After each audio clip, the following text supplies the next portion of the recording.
Perbezaan emas hiasan 916 dan 24K. Emas hiasan 916 memang cantik dipakai. Tetapi adakah ia pelaburan terbaik berbanding dengan emas 24K? Emas hiasan 916 mudah dibeli di kedai-kedai emas. Rekaannya pelbagai, sesuai untuk mereka yang suka bergaya moden ataupun tradisional. Malah ia tahan lasak untuk dipakai setiap hari. Tetapi dari segi pelaburan, emas 916 ada kekurangan. Susut nilainya lebih tinggi dan ketulinan lebih rendah berbanding dengan emas hiasan 24K. Emas hiasan 24K pula ada ketulinan 999. Susut nilai lebih rendah, mudah dijual semula dan dihasilkan dengan teknologi khas supaya tahan lebih lasak. Ia bukan sekadar perhiasan tetapi juga simpanan yang bernilai.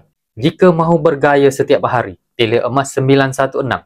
Tetapi jika mahu berhias sambil membina aset pelaburan sebenar, emas hiasan 24K adalah jawapannya. Emas hiasan 916 untuk gaya moden dan tradisional. Emas hiasan 24K dari Public Gold untuk gaya dan pelaburan. Bezanya adalah ketulinan dan nilai. Jadi tuan-puan, mulakan tabungan di akaun Emasgap dan keluarkan emas hiasan pilihan tuan-puan. Terus hubungi saya untuk bimbingan, like dan follow video ni untuk info emas yang seterusnya. Assalamualaikum.